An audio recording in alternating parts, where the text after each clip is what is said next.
नमस्कार मैत्रिणींनो, आज बघा मी काय बनवले. आज आहे ना, मी लहानपणाची आठवण म्हणून बनवलेलं आहे. तर गुलगुले बनवलेले आहेत. खूप टेस्टी असे होते. ही रेसिपी तुम्ही नक्की ट्राय करा आणि बनवून बघा.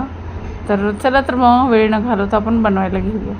सगळ्यात पहिले तर मी बाउल घेतलेलं आहे. बाउलमध्ये गुळाची पावडर 1.5 कप एवढीच गुळाची पावडर टाकलेली आहे.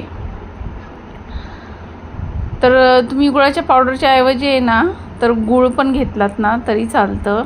असं 1.5 कप गुळाची पावडर घेऊन नंतर मी 1 कप एवढं पाणी टाकलेलं आहे.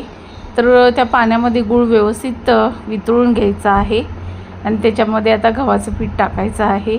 गव्हाचं पीठ मी आहे ना 2 कप एवढं गव्हाचं पीठ टाकलं होतं. परत थोडंसं कमी पडलं म्हणून परत मी थोडंसं टाकलं. तर त्या पाण्यामध्ये बसेल एवढं गव्हाचं पीठ टाकायचं आहे. म्हणजे असं बॅटर झालं पाहिजे. भज्याचं बॅटर होतं ना, त्या पद्धतीचं बॅटर झालं पाहिजे. तर त्याच्यामध्ये चवीपुरतं मीठ टाकलेलं आहे आणि जायफळ टाकलेली आहे थोडीशी किसून आणि खायचा सोडा टाकलेला आहे.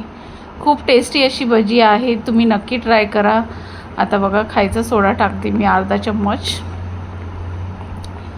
आणि व्यवस्थित असं मिक्स करून घ्यायचं आहे आणि एक 10 मिनिट आपल्याला भिजवून घ्यायचं आहे ते पिठाला. तर मी आता इथं मिक्स करून झालेलं आहे. तर मी 10 मिनटं साईडला ठेवून देणार आहे. तोपर्यंत आपण कढई ठेवायची आहे तापायला. कढईमध्ये तेल टाकलेलं आहे, गरम करायला ठेवलेलं आहे. इथं 10 मिनटं झालेले आहेत. वरती असे थोडेसे बुडबुडे आले होते. तर आपलं म्हणजे समजायचं की पीठ आपलं मस्त मुरले. तर आता पिठाला व्यवस्थित हलवून घेतलं मी आणि इथं असे भजे कसे बनवतो आपण त्या पद्धतीने बनवून घेणार आहे. तर पाहू शकता, असे सगळे बनवून घेणार आहे. खूप टेस्टी अशी रेसिपी आहे. तुम्ही नक्की ट्राय करा ही रेसिपी.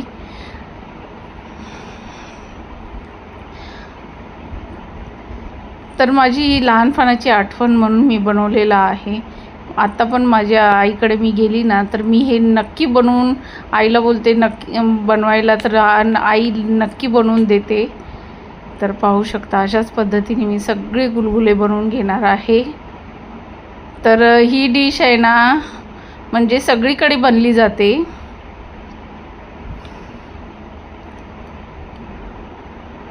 तर हे पाहू शकता, अशाच पद्धतीने मी सगळे बनवलेले आहेत.